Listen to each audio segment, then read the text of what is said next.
신앙이란 하나님이 얼마나 크신 분임을 알고 그 하나님을 바라보는 것입니다. 세상의 어떤 가치보다 크시다는 사실을 경험하고 아는 것입니다. 그리고 하나님의 주권을 인정하며 하나님의 가치대로 살아가는 것이 신앙생활입니다. 신앙의 가치를 모른다면 현실이 어렵고 힘든 일이 일어나면 우선순위가 바뀌어 버리고 마는 것입니다. 한 예화가 있습니다. 1986년 11월 미국의 한 시사 주간지에 이런 기사가 실렸습니다. 수석의 취미를 가진 사람이 텍사스에서 신기하게 생긴 한 돌을 보고 그것을 사기 위해 값을 물었습니다. 그 돌의 주인은 15불이라 했습니다. 수석가는 그것이 비싸다고 생각하여 깎았습니다. 10불에 샀습니다. 참 뿌듯했습니다. 우리 돈으로 요즘 환율이 많이 올라서 14,000원 정도에 산 것입니다. 그 사온 돌을 보니 느낌이 이상했습니다. 굉장히 좋아 보였습니다. 감정을 의뢰를 했습니다. 감정을 했더니 그 감정 결과가 어땠냐면 그 수석은 사파이어 원석이었다라고 합니다. 그 수석가는 그 원석을 가지고 사파이어로 만들었다라고 합니다. 그래서 굉장한 수익을 얻었다라고 합니다. 세상에서 가장 큰 사파이어 원석을 아는 그 사람, 그 돌을 판 사람은 그 돌의 가치를 몰라서 판 것입니다. 인생에서 진짜 가치 있는 것에 대한 가치를 모르고 그것을 판 사람이 참 많습니다. 성도님들은 인생의 큰 가치는 무엇입니까? 여러분들이 살아가는 가치는 무엇입니까? 절대 바꿀 수 없는 가치가 있으십니까? 말씀은 우리에게 가장 가치 있는 삶을 인도해 준다는 것을 믿으십니까? 말씀을 듣기 위해서 오신 성도님들에게 오늘 말씀 안에서 진정한 가치를 다시 한번 깨닫는 시간 되시기를 축원합니다.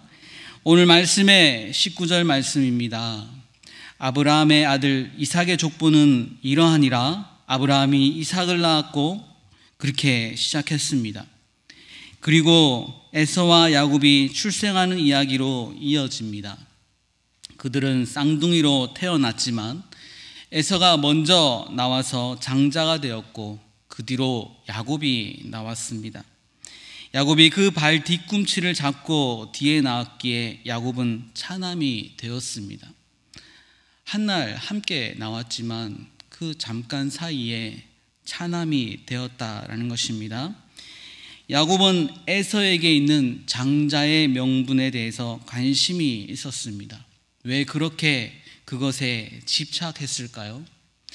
생각해보면 아브라함과 이삭으로 이어지는 언약의 복이 장자에게 주어질 것이라는 욕심이 생겼기 때문입니다. 어렸을 때부터 아버지에게 할아버지에게 들었던 언약의 계보, 그것이 자기에게 이어지고 싶은, 잊고 싶은 그런 욕심이 생겨났기 때문이 아닐까 생각해 봅니다.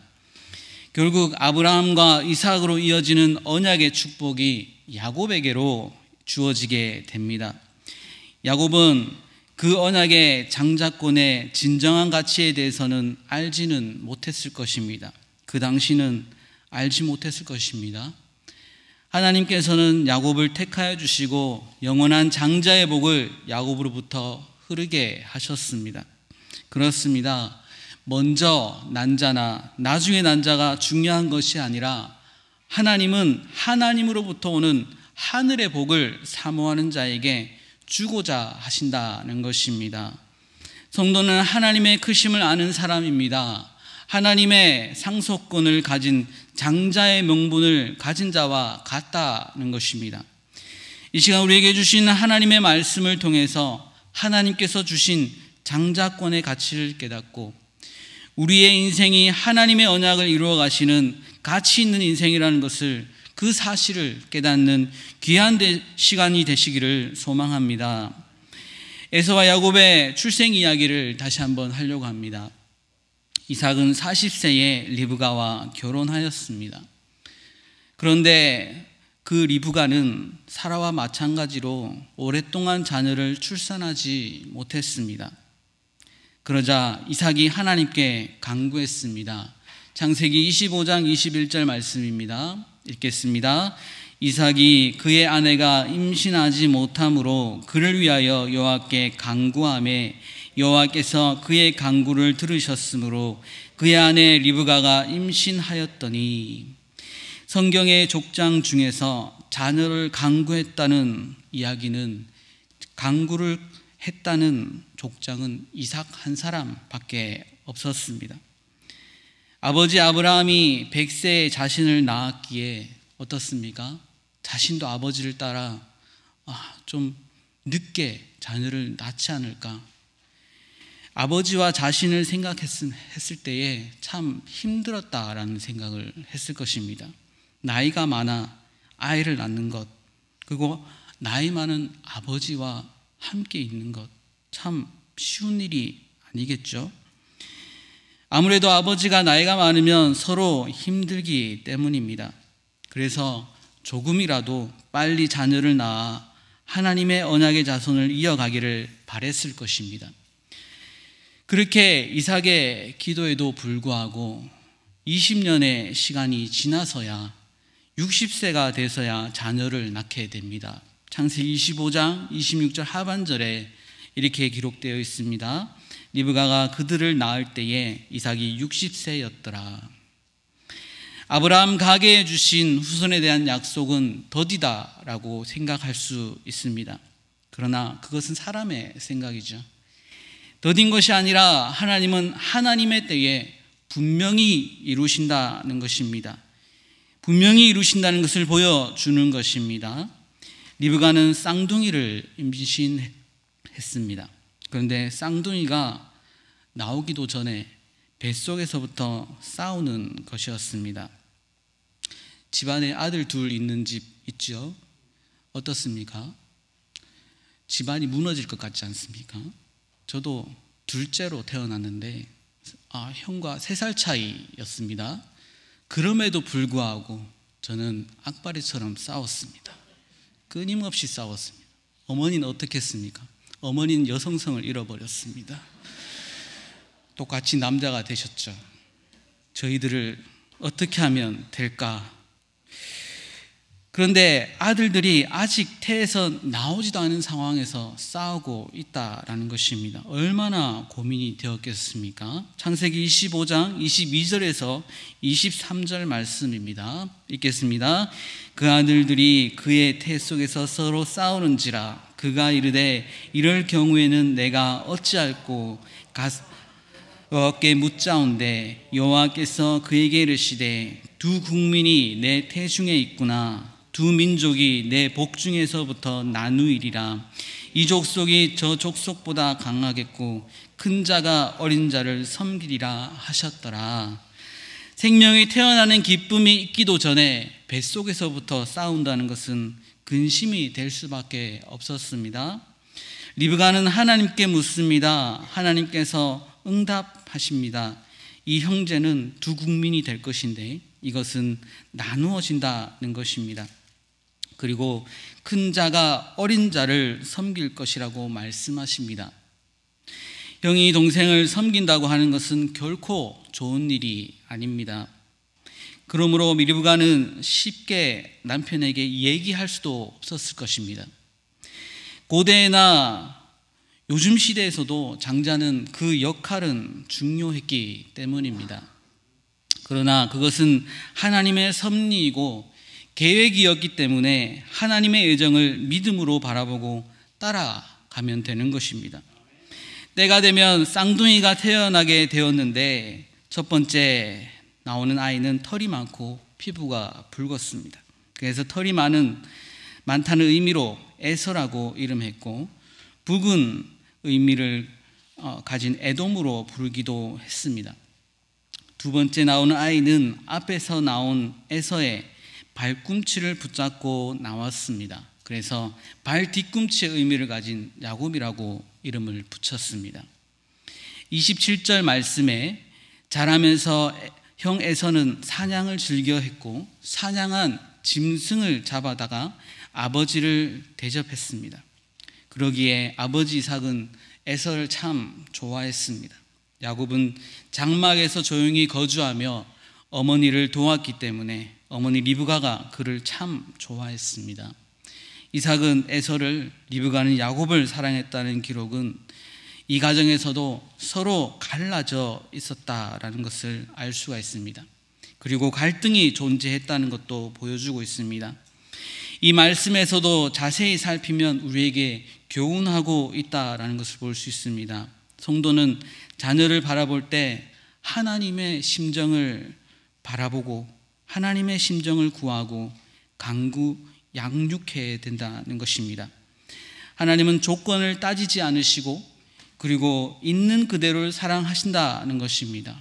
우린 인간이기에 자녀를 바라볼 때, 자녀가 한 4명 있을 때 10손가락 깨물어 안 아픈 손가락 있겠느냐 하지만 실제로 사랑하는 자녀 있습니다.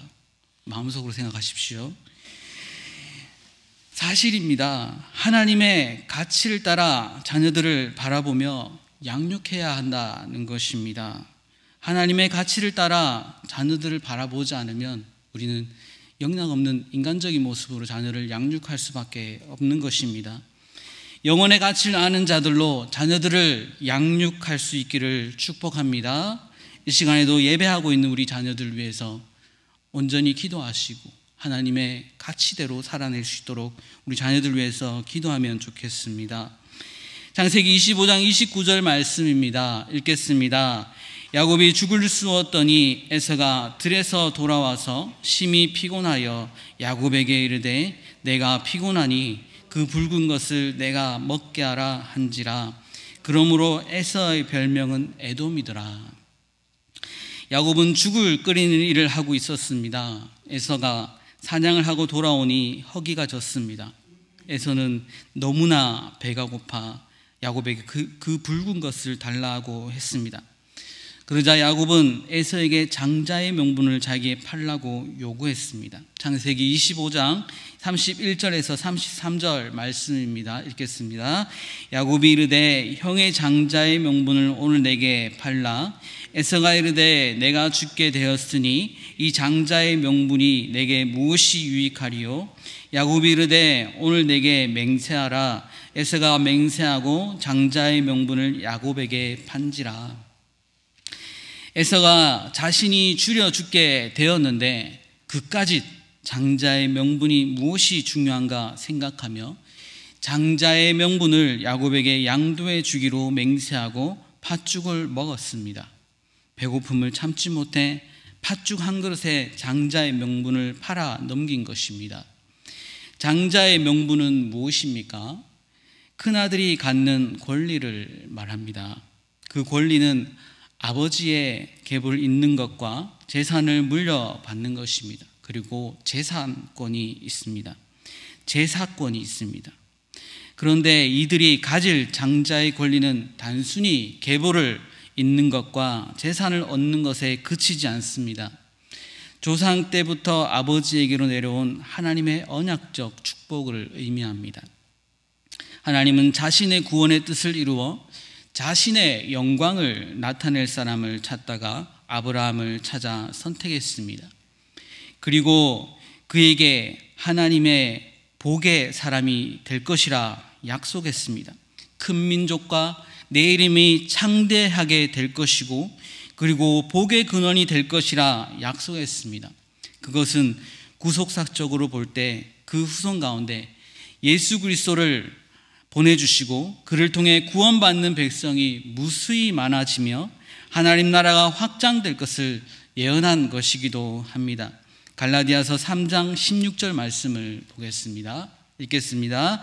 이 약속들은 아브라함과 그 자손에게 말씀하신 것인데 여럿을 가리켜 그 자손들이라 하지 아니하시고 오직 한 사람을 가리켜 내 자손이라 하셨으니 곧 그리스도라. 그 언약적 축복은 아브라함의 아들 이삭에게 내려갔습니다. 그 축복은 이삭의 아들 가운데 한 사람에게 내려가게 되어 있습니다. 에서가 장남이기에 에서에게 내려갈 예정이 되어 있다라는 것입니다. 그런데 에서가 내어준 장자의 명분은 하나님이 아브라함에게 약속한 언약적 축복으로서 후손 장자를 통해서 이어지는 축복입니다. 에서는 내가 죽게 되었으니 이 장자의 명분이 내게 무엇이 유익하리요 했습니다. 자신이 가지고 있는 장자의 명분에 대한 가치를 알지 못했다라는 것입니다. 에서 스스로 장자권에 대한 무관심함을 인정한 것입니다. 성경은 34절 장자의 명분을 가볍게 여김이었다라고 평가하고 있습니다. 여기서 가볍게 여기다, 이 가볍게 여기다라는 말은 멸시하다라는 뜻과 같다고 볼 수 있습니다. 이것은 하나님이 주신 것을 멸시했다고도 해석할 수 있다라는 것입니다. 성도는 예수 그리스도로 말미암아 허락하신 하나님 나라 상속권을 가볍게 여기지 말아야 한다는 것입니다. 장자에게 주신 축복권을 멸시하지 말고 어떤 상황 속에서도 지키고 사용할 수 있어야 한다는 것입니다. 하나님은 우리를 부르실 때에 자녀로 부르시고 하나님의 축복을 이어갈 상속자로 불러주셨습니다. 우리는 하나님의 주신 그 축복을 지키고 또한 사용해야 될 그런 장자들입니다. 그것을 꼭 멸시하지 마시고 무시하지 마시고 가볍게 여기지도 말고 온전히 사용할 수 있는 저와 여러분 되기를 원합니다. 에서는 장자의 명분을 가볍게 여겼다고 했습니다. 하나님이 아브라함 때부터 주시고 장자를 통해 내려가게 하는 언약적 축복을 중요하게 생각하지 않았습니다. 하나님의 언약을 통해 하나님 나라를 이루겠다는 축복에 참여하려는 인식이 없었고 의지가 없었습니다. 그에게 오로지 현재에 먹을 것이 더 중요했습니다. 현재의 문제를 해결하는 것이 더 중요했습니다. 사실 에서가 이 사건에서 판단을 한번 잘못한 것이 아닙니다. 실수가 아닌 것입니다. 이 사건은 그가 어떤 사고를 가지고 살았는지 보여주는 사건입니다.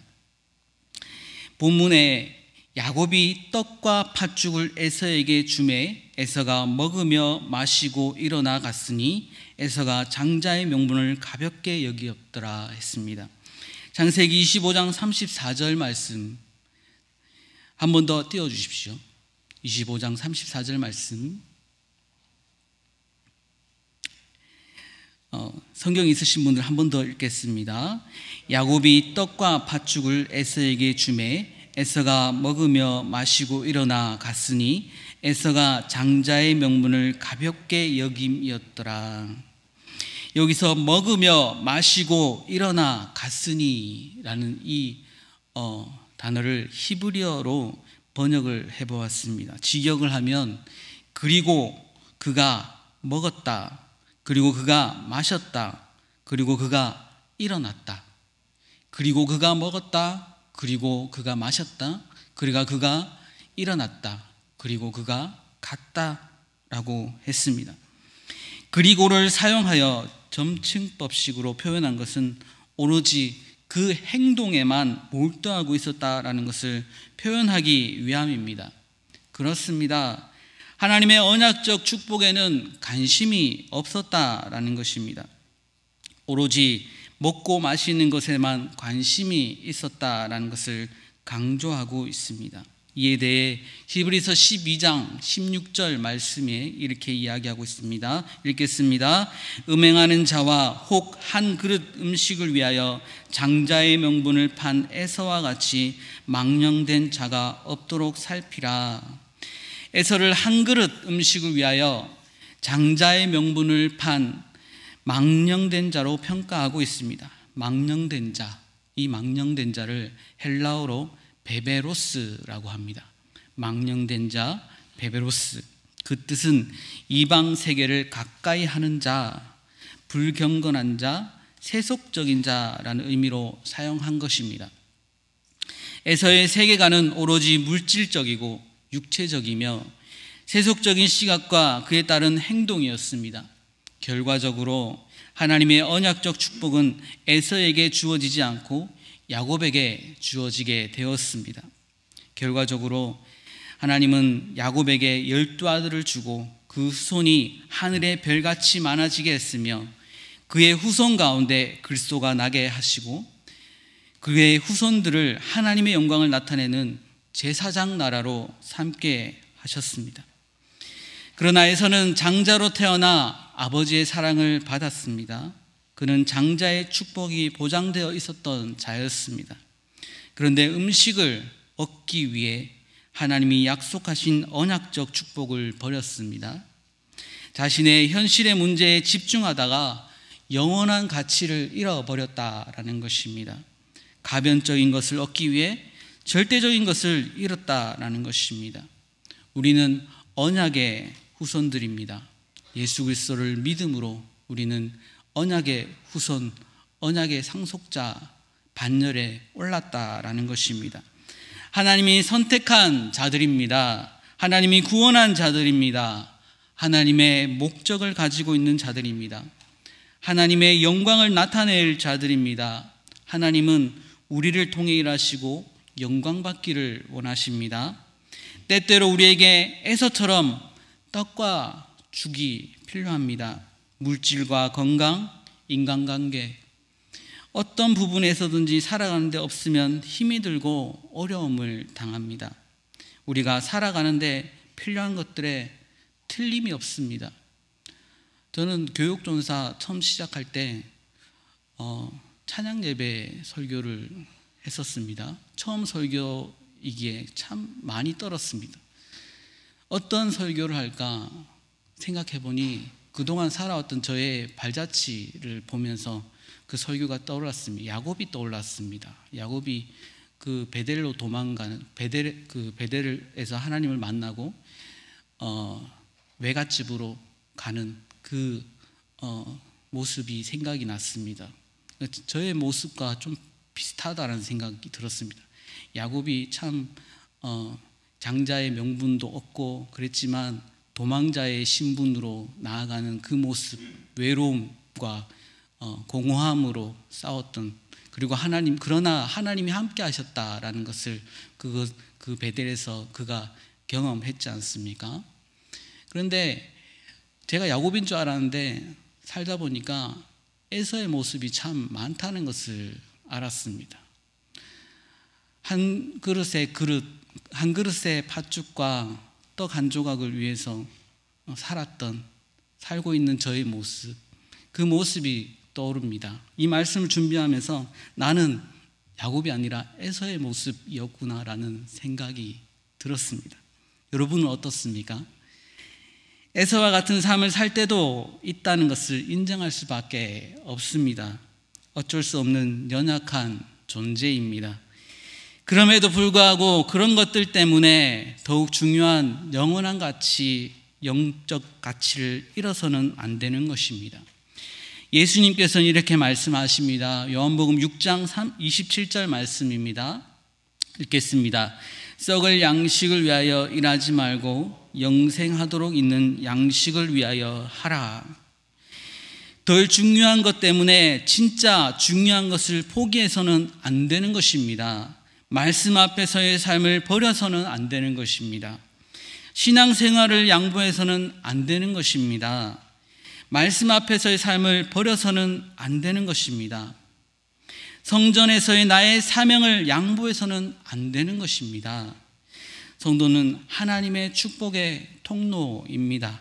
하나님 우리를 그렇게 부르셨습니다.